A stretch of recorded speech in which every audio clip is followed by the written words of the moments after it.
Gusto mo bang mag-upload ng long video sa inyong My Day or Stories? Ganito lang po mag-upload ng long video sa ating My Day or Stories. Punta lang tayo guys sa ating Facebook. Click natin ang Create Story. Hanapin na po natin dito ang ating story. Halimbawa guys ito. May nakalagay dito na longer videos. Hanggang lang daw po 60 seconds. Buti nga ito guys 60 seconds kasi yung iba 30 seconds lang. Yung video ko guys ay 1 minute na higit kaya hindi natin siya dito guys ipopost. Punta lang tayo sa ating messenger. Hanap lang tayo guys ng kachat. Halimbawa po ito. Click natin ang gallery. Hanapin na po natin dito ang video. Halimbawa guys itong 1 minute and 25 seconds. Click nyo po ang edit. Click nyo po itong your story. Then click OK.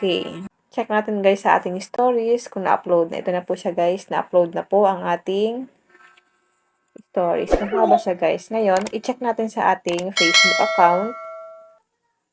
Kailangan nyo lang po siyang i-refresh once na hindi nyo pa po nakikita dito sa story mo ang inyong stories.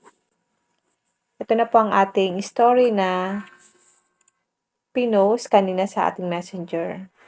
Kung may natutunan ka sa aking video, huwag mong kalimutan na i-subscribe ako para ma-update ka sa mga susunod kong video. And now, thank you for watching. God bless you all.